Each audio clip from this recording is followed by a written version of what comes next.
بسم الله الرحمن الرحيم. أنا الدكتور حاتم أمين خطاب، استشاري أول طب وجراحة العين وكلية طب جامعة الزقازيق. ده جزء من البرزنتيشنز اللي احنا دايما بنسميها الانجوي اوفثالمولوجي. مفيش أي تعارض أبدا في إن حضرتك تدرس وتاخد الفول مارك في المديول بتاعك وتستمتع وفي نفس الوقت تبقى طبيب شاطر ومتميز جدا إن شاء الله. لما نيجي نتكلم على الاي بول بروبر، بنقسمها دايما إلى تو سيجمنتس. الانتير سيجمنت بكل الاستراكشرز اللي انتم شايفينها دهيت، والبوستيريور سيجمنت بكل الاستراكشر اللي شايفينها على الجانب الايمن من الصورة. من الناحية العملية والبراكتيكال بارت، احنا كجراحين بنقسم الى جراحين anterior segment، بنشتغل cataract glaucoma وريفراكتيف وكورنيال سيرجري، وبوستيريور segment or vitreoretinal surgery بنشتغل vitrectomy وسكليرال buckling. ده شكل النورمال appearance of the posterior segment or the fundus of the right eye. لما نيجي كده نعد ال components of the posterior segment or the fundus، عندنا أول حاجة بتقابلنا the vitreous gel then the retina then the choroid، وعندنا برضو ال optic nerve head or optic disc أو زمان كانوا بيسموه البابيلا plus the major retinal blood vessels. الصورة دي بتجمع لنا حاجتين، الاوبتيك نيرف هيد والريتينال بلاد فيسلز. السنترال ريتينال ارتري بيخرج من الفسيولوجيكال كاب اوف ذا اوبتيك نيرف هيد ويتقسم الابر ولور وتمبرال ونيزل، والسنترال ريتينال فين بالبرانشز بتاعته او التريبيوترز بتاعته كلها بتخش انسايد ذا اوبتيك نيرف هيد. وطبعا في عندنا حاجه اسمها الكاب تو ديسك ريشيو، دي حاجه مهمه جدا عندنا في الاسسمنت اوف جلوكومز. دي صوره ثانيه برضو بتبين لنا الاوبتيك نيرف هيد والريتينال بلاد فيسلز، وتبين لنا البوستيريور بول والماكيولار اريا اوف ذا ليفت اي. دي صوره بتبين لنا الكومبوننتس بتاعت الفندس بتاع الليفت اي. Another example of the fundus of the left eye. Regarding the methods we use to examine the posterior segment or the fundus, we have two pathways: fundus examination in clear media and fundus examination in opaque media. In clear media, the first is the direct ophthalmoscopy.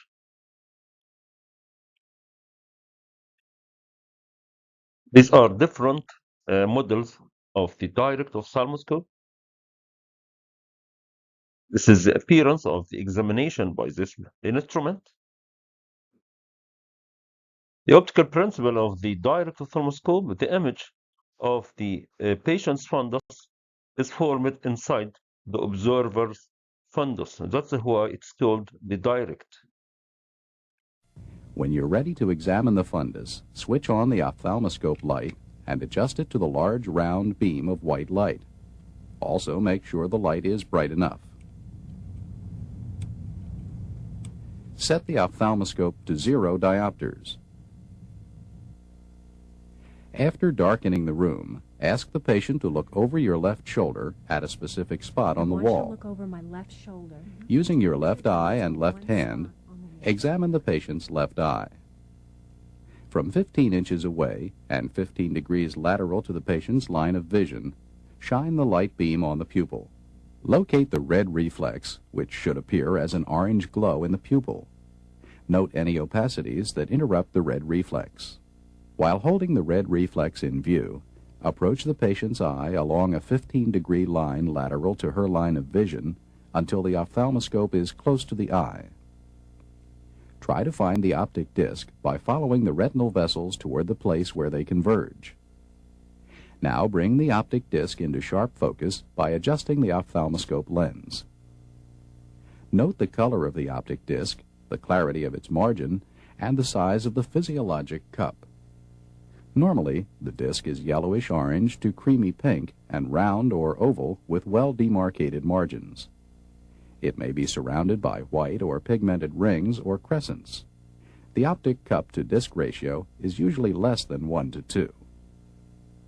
Moving your head and instrument as a unit, inspect the retinal vessels and adjacent retina by following the vessels from the disc to the periphery in 4 directions. Note the relative size and color of the smaller, lighter arteries and the larger, darker veins. Look for changes such as nicking of the veins at arteriovenous crossings. There should be none. Examine the surrounding retina for hemorrhages or exudates, noting their size, shape, color, and distribution. Again, there should be none.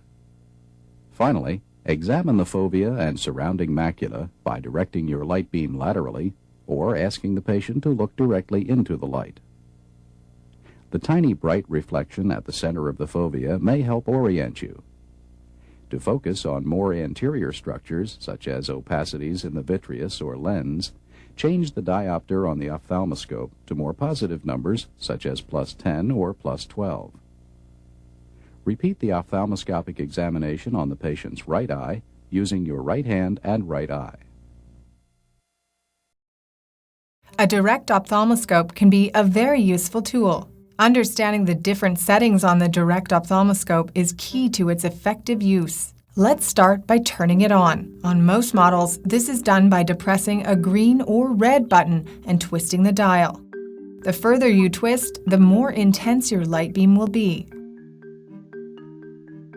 The next setting you'll want to be aware of is the size of your light beam. A bigger light will give you a larger field of vision when you look at the retina, allowing you to see more of the retina at once. However, the larger spot size requires the patient to have a larger, more dilated pupil.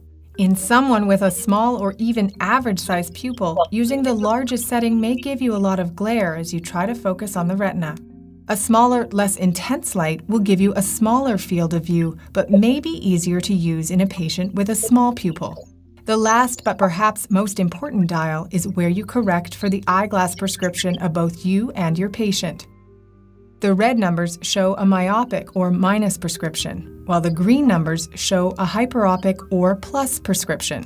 Some direct ophthalmoscopes may have a plus or minus sign in front of the numbers, while others will only show red or green. You'll need to compensate for your patient's refractive error and possibly your own by adjusting this dial. The key to successfully seeing the retina is proper patient positioning. Hi there. Morning. In order to have the best view of the retina, you need the light from your ophthalmoscope to enter the pupil. Yes. Viewing through the biggest pupil that you can create is the best way to help light enter.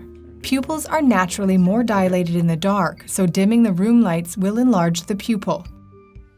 Our pupils are normally more dilated when focusing at a distance, so ask your patient to look at a target in the distance. Look straight ahead. The last thing to remember is to ask your patient to focus on a specific spot. If they move their eyes around while you're trying to examine them, it can make it difficult to stay focused on what you are trying to look at. Remember that even a small movement of their eyes is a large movement of their retina. A patient who is looking around can be very difficult to examine. We're ready to use the direct ophthalmoscope. So I'll get you to take your glasses off for me. And if you could look straight ahead at that doorknob, the more still you keep your eyes, the easier it makes it for me.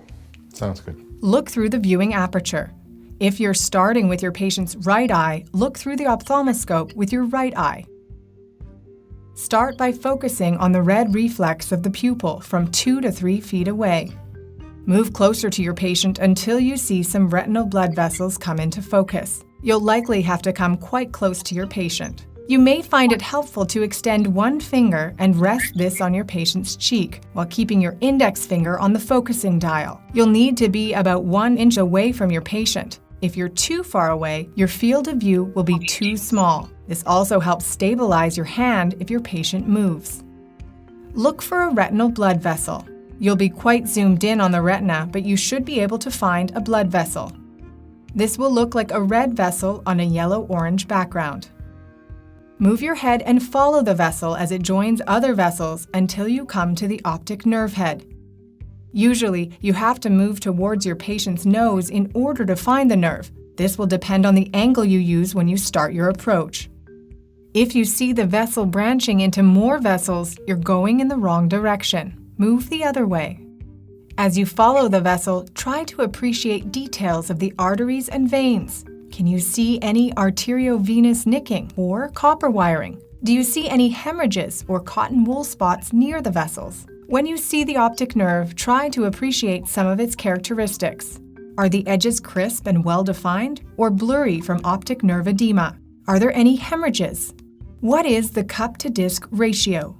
The last thing you can look at is the macula. You can do this by moving directly into the line of sight of your patient or asking your patient to look directly into the light. Remember that some patients will always provide a difficult view. Those with small pupils, opacities in the anterior segment such as corneal scars or cataracts, and those patients who have difficulties with positioning and cooperation. Do your best and keep trying. It eventually becomes easier with practice.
Concerning the character of direct ophthalmoscopy, it has advantages and disadvantages. The advantages include it has high magnification, +15. Erect fundus image. It has certain disadvantages. الحلو ما بيكملش. No stereoscopic vision. We use it monoocularly. We have limited field of view. High magnification means a limited field of view. This represents the field of view at a time. It is limited, typically 10 degrees in emmetropy. Magnification is affected by the refractive error. Image degrades with media opacities like nuclear cataract. Short working distance, together with limited field of view, makes it impractical or impossible in the operative theater. The indirect ophthalmoscopy is the second most important method. This is the appearance of the physician examining the patient with indirect ophthalmoscope, handling the condensing lens in his right hand. Other examples of direct ophthalmoscopic examination in human and animals. This is the optical principle of the indirect ophthalmoscope. The patient's fundus is formed in the space between the condensing lens and the observer. It is an aerial image. That's why it's called indirect. The observer does not see the image directly in his fundus like the direct one. Other example of the optical principle of the indirect ophthalmoscope, the aerial image of the retina in the space between the condensing lens and the observer and his ophthalmoscope. This video is photographed in the theater. It demonstrates well the wide field of view during indirect ophthalmoscopy. This patient has an inferior retinal detachment. This is a view through the condensing lens. This is the red reflex, and these are the traction sutures on the extraocular muscle. Wouldn't it be great if you could train retinal examinations without having to rely on real patients? Patients aren't always available. Neither are all pathologies that a resident needs to be able to recognize. Let us show you how you can use virtual and augmented reality to overcome this gap. In this video, you will see exactly the same thing a resident would see when training with an IC Indirect ophthalmoscope simulator. Come a bit closer to the model head, and a virtual patient will appear. This is a realistic and truly lifelike experience. It's like sitting in front of a real patient, blinking and looking back at you.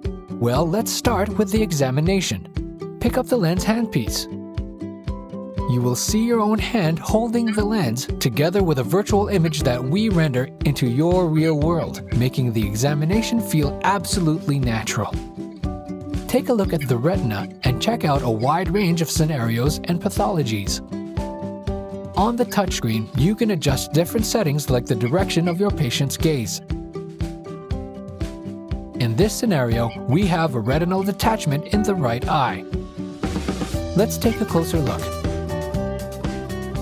Several universities and international eye specialists have developed more than 100 different cases for IC Indirect, most of them based on real patients. With IC Indirect, you can practice independently and as often as you like to improve your diagnostic skills efficiently. After each examination, you will get an immediate and objective feedback on your diagnostic performance. Are you up to gaining a broad clinical experience even before examining your first real patient? Improve your medical education today by using the IC suite of ophthalmic simulators. Sometimes we use scleral indentation to facilitate peripheral fundus examination via indirect ophthalmoscopy. We have certain universal color coding for fundus examination. The blue one means attached retina, the red one attached retina, the yellow is an exudate, and so on. The indirect ophthalmoscope has advantages and disadvantages. Regarding the advantages, it has low magnification, 3 to 5 times according to the power of the condensing lens. Consequently, it has a wide field of view. We are able to examine the periphery of the retina. It gives a stereoscopic fundus image because we examine binocularly. It is the instrument of choice in the operative theater. Concerning the disadvantages, the image is upside down and laterally reversed. This needs mental reorientation to adjust the image and requires good and prolonged training. The third method is the slit lamp biomicroscopy اللي هو الفحص بالمصباح الشقي اللي هو فحص living tissue with magnification. Without the aid of special lenses, slit lamp can be used to examine up to the anterior 1/3 of the vitreous. This is normal.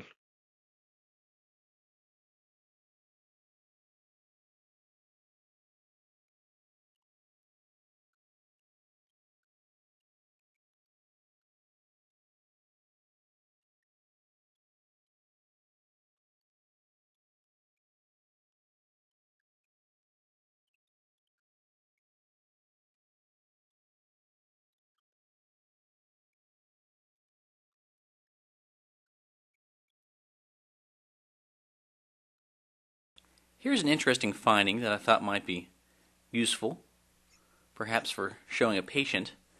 This is an eye with asteroid hyalosis. You can see these little white calcium deposits inside the eye. It's behind the lens in the vitreous cavity, and they float around just like floaters do, and as noticed by the patient.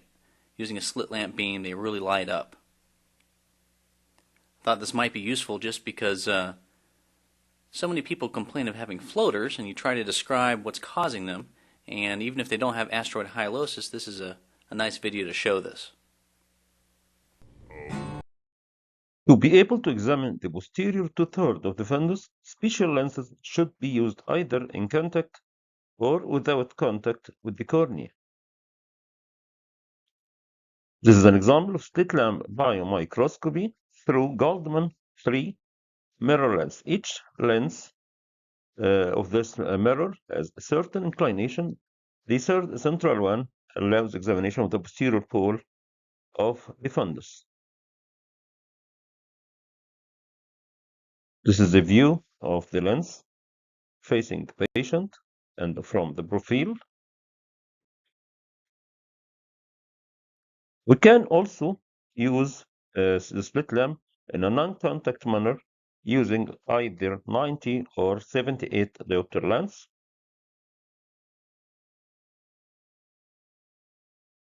In this video you can see a examination of the optic nerve using a 90 diopter lens at the slit lamp. As you can see, you have a much wider field of view than you do with a direct lens, plus you have stereoscopic viewing, yet it is much more magnified than with an indirect. This video shows a large bullous retinal detachment as viewed through a contact lens. Now this is normal retina up here, and this down here is the bullous detachment. This is all detached retina down here. If we look down towards the bottom, this is actually a superior retina. You can find the hole.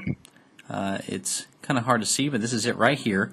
And there's sort of a corrugated appearance of the retina over here, which is classic for rhegmatogenous detachments. Through a 3 mirror, you can see this hole perhaps a little bit clearer. It's quite obvious here.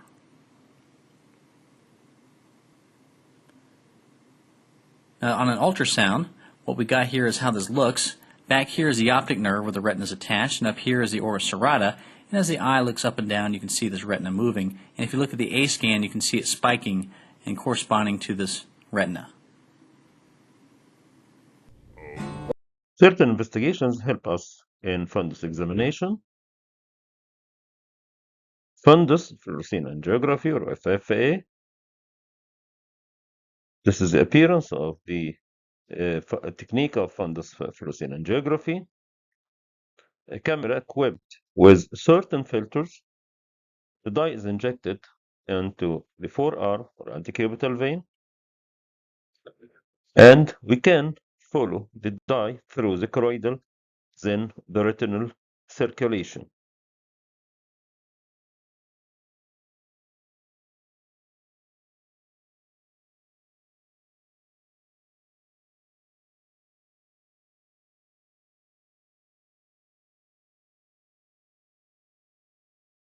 Second is the optical coherence tomography, or OCT.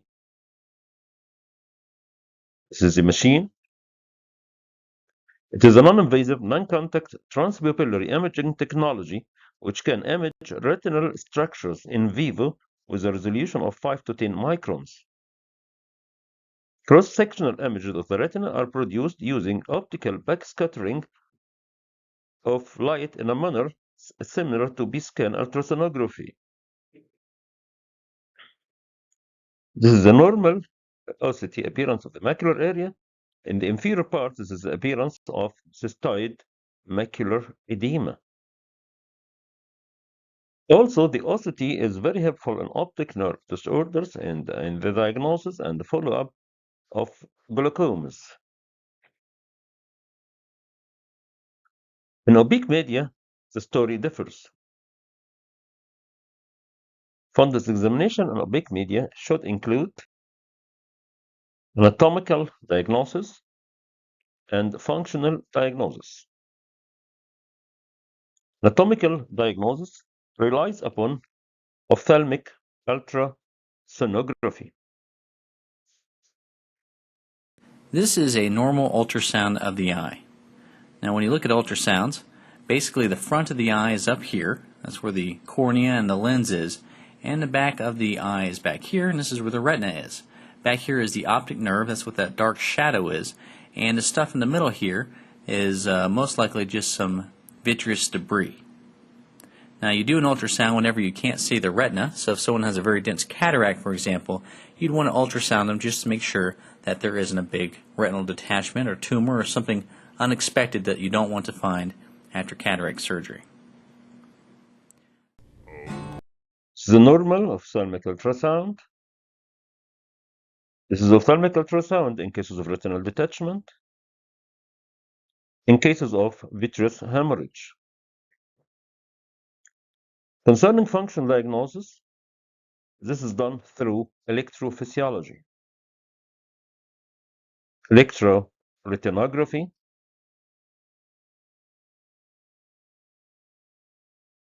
electrooculography, as well as visually evoked potential.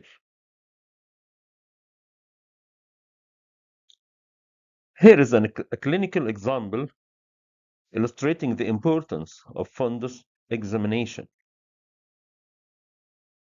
A 75-year-old man came complaining of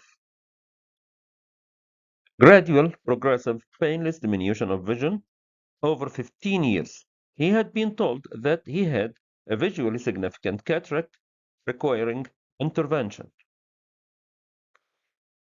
He refused the decision of surgery due to a bad experience of his brother in a previous ophthalmic surgery, until he became totally blind and had a fractured neck femur. He changed his mind and went to the hospital, asked for ophthalmic care. On case taking, the patient had diabetes for 14 years, hyperlipidemia for 20 years,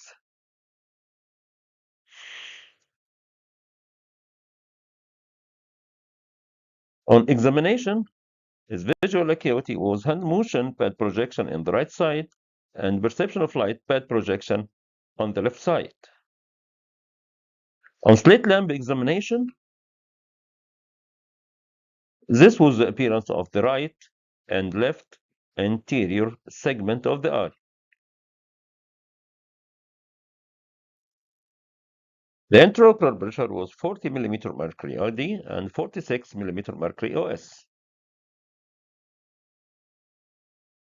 The pupillary action was sluggish.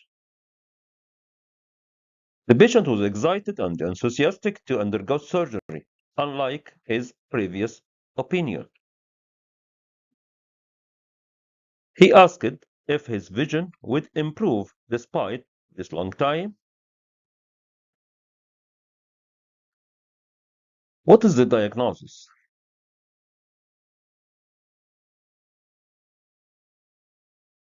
Right, intumescent cataract. Left, Morganian cataract with secondary glaucoma. How to explain the elevated intraocular pressure? Right secondary angle closure due to intumescent cataract or phacomorphic glaucoma, and left secondary open-angle glaucoma or phacolytic glaucoma due to trabecular meshwork obstruction by the lens proteins that leaked through the porous anterior capsule and also by macrophages elaborated to engulf lens proteins. This is the mechanism of phacolytic glaucoma. What about the prognosis? Prognosis depends upon the retinal and optic nerve function. Bad light projection is related to them. Ophthalmic ultrasonography was done, revealed the following appearance.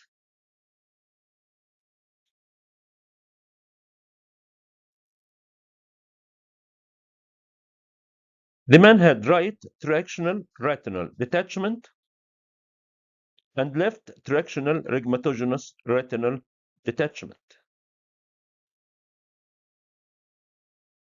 To assess the prognosis, electrophysiological evaluation is necessary.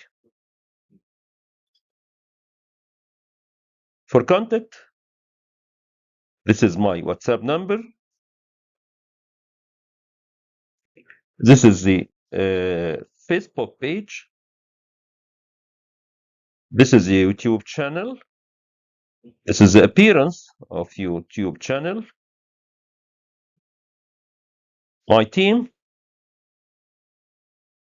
I hope you found it helpful and thank you.